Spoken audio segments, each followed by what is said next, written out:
Welcome back to CBS This Morning. And as the full light of day falls on the Capitol building behind me, we begin to confront the question of how did this happen and why? The U.S. Capitol, as we've been reporting all morning, the assault here yesterday, the mob violence was unlike any we've seen in modern history. A clutch of protesters turning into a mob stormed into what is really the center of American democracy. And it wasn't only here. There were protests in other cities as well. In Los Angeles, pro and anti-Trump demonstrators slugged it out in front of City Hall. Other demonstrators broke through the gate at the governor's mansion in Olympia, Washington, but state troopers kept them out. For a look at how the violence might have been prevented, we are joined now by CBS News senior national security analyst Fran Townsend. She was Homeland Security Advisor to President George W. Bush. Fran, good morning to you. Sometimes the simple questions are the best ones. How did this happen? You know, Tony, good morning. It's incomprehensible to me because this was not an intelligence failure. This was well known. Weeks ago, when I was in Washington, stores were already boarded up. The president had been tweeting for weeks, encouraging people to come to D.C. to protest. And look, he's been tweeting with the hashtag Stop the Steal. So he himself personally encouraged and fueled this thing. And law enforcement knew or should have known and prepared for this to be coming.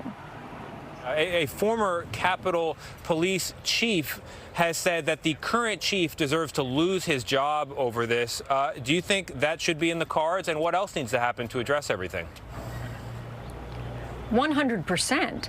And I think, look, I think if I was a member of Congress, the Senate and the House, there ought to be a comprehensive investigation about the multiple layers of failure here.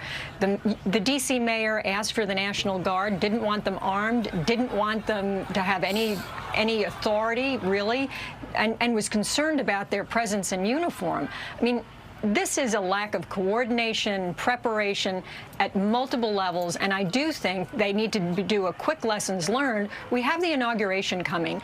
The purpose of this violent riot was disruption of the democratic political process, and we want to ensure that that doesn't happen again on Inauguration Day. And so there needs to be a very quick assessment of the failures and a filling of those gaps. Fran, I want to talk to you about the lack of apparent arrest. What did you think? We saw these people, and I don't like calling them protesters. We saw these rioters, this angry mob, swinging at police officers, threatening police officers, pushing police officers, then sashay out of the Capitol, high-fiving each other, congratulating each other, waving their Trump flags, and there were no arrests that we could see. What was your reaction to that? Gail, as a former prosecutor, I have to tell you, this broke my heart. I mean, there is absolutely, we ought to be ashamed. Frankly, if these rioters, first, there's federal criminal statutes that they violated, so there was a clear basis on their conduct and the law to arrest them. And let's be perfectly candid. If these rioters had committed criminal acts and they were black or they were Muslim, they absolutely would have been arrested. And so we ought to be ashamed of yesterday's display of law enforcement in addition to the rioters. I also think the death toll would have been a whole lot higher. You know, we see the Black Lives Matter protests. Those guys, the officers were lined up in military uniforms with camouflage, very menacing, standing very menacing on the steps. For the Black Lives Matter. For the Black Lives Matter movement. Yeah, it was shocking to see the difference. No, and they seemed much better prepared for the Black Lives Matter than they did yesterday. Yeah. Fran, you mentioned the inauguration, which is just 13 days away. We have the president still in the White House, although he says he's now prepared for the exchange of power. He's still tweeting that the election was stolen from him. Are you concerned about the risk for violence in the next days, even leading up to the inauguration? And what about the inauguration itself? Well, I'm sorry, Anthony, the inauguration is a national security event, right? And that takes certain coordination and interagency preparation in and of itself. The inauguration is a well-fueled and well-prepared-for event.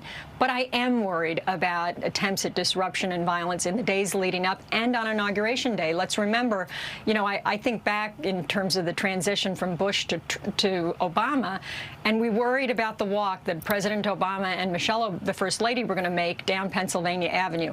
I worry about that.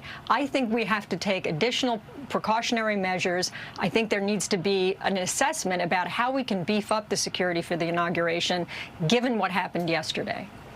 Fran, there is nearly bipartisan agreement that the president's words addressing the riot yesterday have so far been insufficient to quell the potential for future unrest. What words would you like to see him speak to the American people today as soon as possible?